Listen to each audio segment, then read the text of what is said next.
the most overrated person at this tournament? Most overrated At this tournament? I don't know. That's a strong word, man.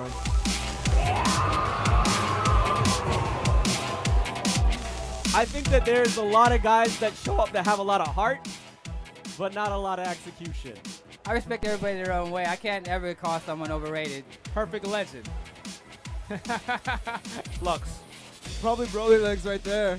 Oh my goodness. Did we just get a double perfect? Broly legs double perfecting someone with his face. Oh my god. That is so godlike. People just don't know about this guy. He is amazing. Most overrated player at this tournament. I would have to say everyone from Dallas that's not Chaotix or Nash fans. So Integra, and Integra. Integra? Me. You? Yeah, me. Maybe K-Brad, I don't know. I'm gonna put myself out there. K-Brad. K-Brad. I would have to say K-Brad. Yeah, definitely K-Brad. I think K-Brad's amazing. Sometimes K-Brad can be a little overrated. He plays a cheap character. I think K-Brad has some problems, but who doesn't? Like, his offense and, like, his footsies, his dedication, his execution are insane. I would say Crack Fiend. And the reason I say that is it's kind of annoying with the Cali players especially. They think that just because they're from Cali, they're automatically put in this top-level class. And today I'm going to show why that is not true. So we'll see what happens. That was a good torpedo blow, right? Oh, no! Oh! The bid! The Yeah. bid! The bid! Yeah, that was hook, line, and sinker. Yeah. Is this not the sexiest stream you have ever seen? We are bringing it to you professional between Solid X Panda and Panda X Gaming stream at Absolute Battle 6. And of course, we're honored to be here as the Daily Dot Best of 3 crew. I'm Efren Salinas. We got Michael Donka Schiller, Marvel competitor, and Radical Ray Chun. Guys, we have seen some amazing matches. Let's start off by recapping a little bit. No, I have a better question. Who do you think is an overrated player at this tournament? Apparently myself, man. I got knocked out of Marvel already. Ray, who's an overrated player, man? Man, I'm sorry, Integra, but you didn't make the top 8. Okay, guys, but this is the halftime show, and we're really excited to be a part of it. We're very honored when Panda asked us to be a part of this production. Let's go back in time and recap who has won these tournaments so far. You were commentating Guilty Gear, is that right? Yes, Guilty Gear was won by Oso, originally from Dallas, and he beat, in the grand finals, Faulty Defense from Houston.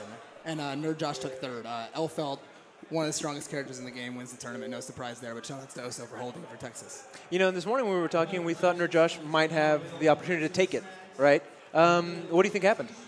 I mean, he got plainly outplayed by Oso, who beat him pretty solidly in the matchup, and Faulty Defense showed like mastery of the Sin vs. Elfelt matchup. Did you watch any Guilty Gear? Yeah, I actually heard an interesting quote from Oso. Sorry, I was a little eavesdropping, but he was like, I can't consider Nerd Josh a true Elfelt lover because he doesn't perfect reload. Yeah, for us Guilty Gear guys, that might have gone over my head. But the other game that was played today, right after that, was Killer Instinct. Now, there was a lot on the line for this one because not only was, well, in short, there's the Killer Instinct World Cup. I don't know if you've heard about it. It's happening in January of 2016, spearheaded by none other than Brandon, the Odin son, one of the guys that owns Ultra Arcade in San Antonio, and they've been doing a ton of work. And as a result of this tournament, he didn't qualify, but he got a ton of points. We're talking about Flipside's Sleep. Now, they have, I mean, obviously, we just saw Flipside win, or Alucard win in Mortal Kombat. I'm sorry, he got second place. Flipside has brought a lot of good players. Sleep, I was talking to him. I said, how did it go? What were you feeling? He said there was a ton of stacked players here at this tournament, but he came prepared. But you were telling me something interesting about the players that were here for Killer Instinct. Yeah, the Killer Instinct tournament was one of the most stacked tournaments here, and we had a bunch of overlap from Evo's top 8 with Manny, with Sleep, with My God, and with Base from Ultra Arcade. So a lot of Ultra Arcade's players and just a lot of great players in general at this Killer Instinct tournament. And you were saying that, I mean, relative to the other games that are here, this was probably the most stacked player pool. Compared to the national scene for the game, I would say yes. A lot of the heavy hitters were here. We just got through Mortal Kombat, and that was extremely exciting. You know, this morning we were saying the match that I was looking for was Corey the Dragon versus Alucard. because last night during the UFN exhibition matches, Alucard took it 7-0 over Corey the Dragon. Today they fought in pool still, top 8, and Corey beat Alucard. Switching characters. Okay, well tell me about that because that seemed to have worked out for him. At least the first time they fought. Yeah, he played Quan Chi last night and switched to Sub-Zero and won. And then you saw Alucard switch again to Tremor to take him out. So a lot of counterpicking going on. Yeah, and I mean, it seems like Mortal Kombat is a little more prone to counterpicking. It's maybe easier to pick up more characters in this game? I mean, with the way NRS keeps patching the characters, you know, it's hard to keep track of who's who and who's hot. But, I mean, the players here today, you know, they showed they exploited the best things. They showed how character matchups go from what they know, and we saw a lot of matches today that were really good. Yeah, as we saw Alucard say at the end, one of Tremor's nerfs actually helped cost him the grand finals, where his standing 2 is now a high, which means people can duck underneath it, which makes him a lot harder to use to apply pressure. But, you know, you don't want to discredit Scar. He definitely. Tell me a little bit about Scar. He's from Texas, right? Yeah, he's from Houston, Texas. He's a part of the Combat Houston crew, and I think he plays for Ultra Arcade now. He's definitely one of the best players out there and a Sonya Thomas specialist. He played the Special Forces one with the drone that no one else played, and when he nerfed that, he switched over to Demolition, which no one else played either.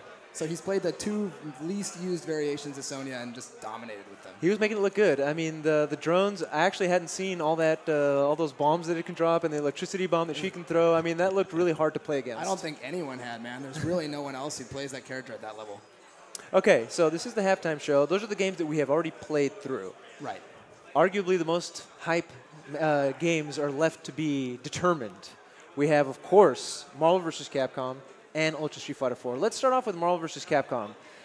And the guy that we just put on blast in our video of who's the most overrated player, K-Brad. K-Brad has a matchup against Yipes. What do you expect?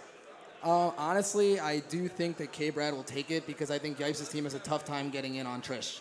Okay. You were saying you thought, and I mentioned it this morning, that K-Brad was going to take both remaining tournaments. But let's talk about Marvel first.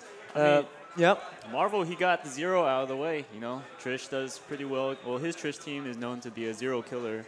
And now all that's left is IFC Yipes, Golden Boy Neo, which is a Phoenix team. But the way Neo's out. Neo's out. Okay, I'm sorry. Okay. But the way that K-Brad plays is kind of, in my opinion, very different compared to how everyone else is playing, which is a very rush-down kind of set. So I'm really interested to see K-Brad, how far he will go.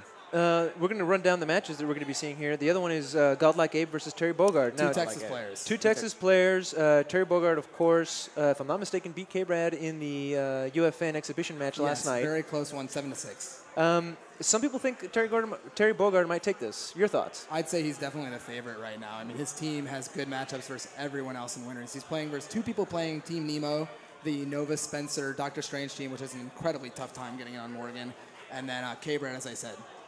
But you had also, if I remember correctly, and this might have been off stream, but you told me that since F-Champ is not here, some of these other guys have a chance of taking it. Is that fair to even bring that up?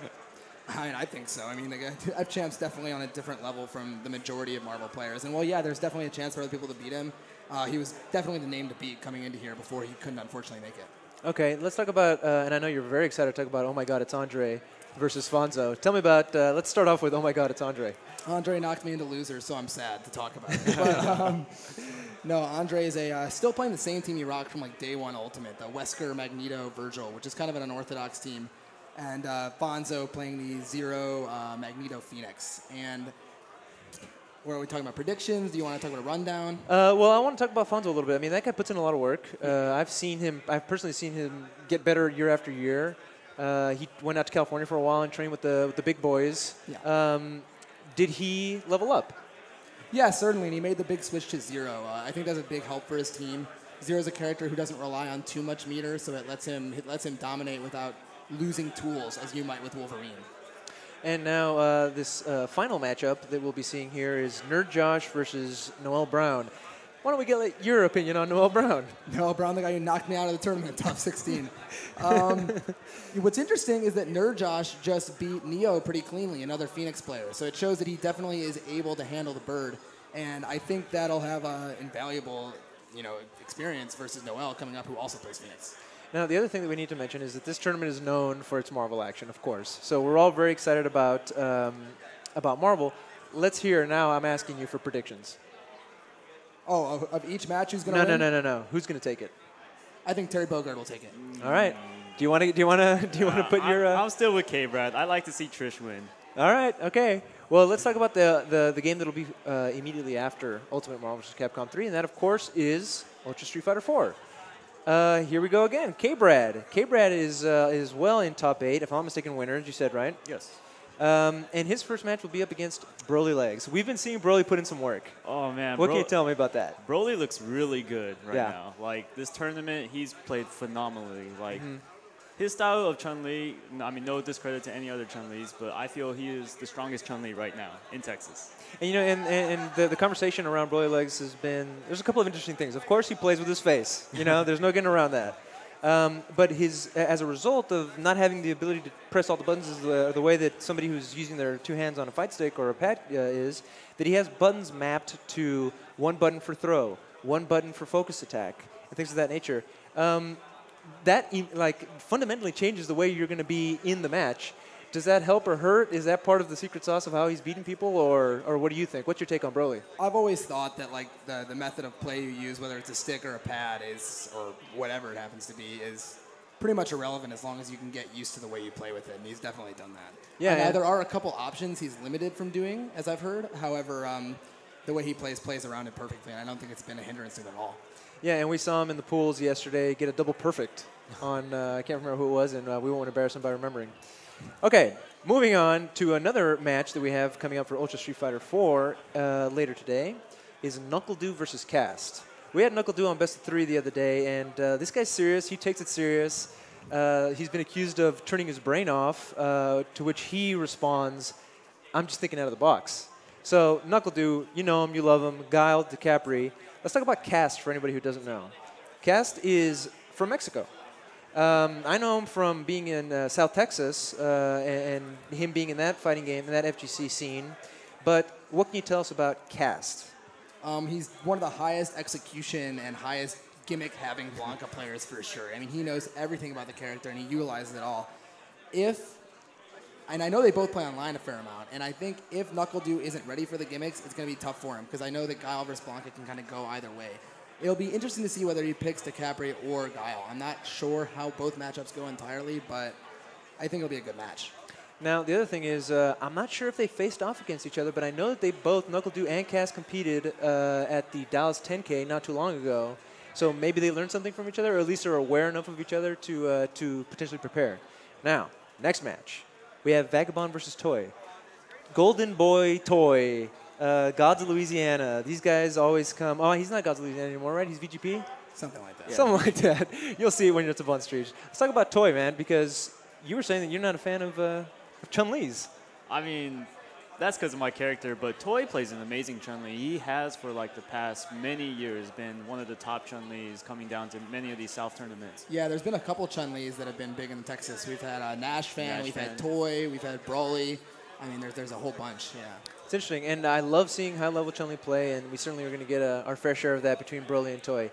Magneto 1080p, he's one of our boys from Austin. If I'm not mistaken, he's going to be rocking Elena.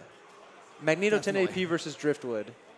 What are we expecting out of that one? Oh, my goodness. Elena is a character that is known to beat Fei Long. It's definitely one of the most storied mismatches in Ultra Street Fighter 4. He has a tough time punishing her sweep, and he has a tough time outranging her jab.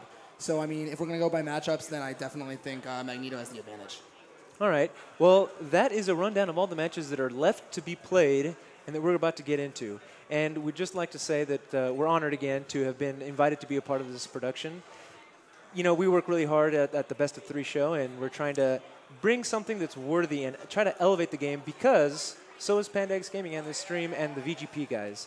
We're inspired by it. So we hope you like it, and check us out every Tuesday at 6 o'clock on twitch.daily. Twitch.tv/daily.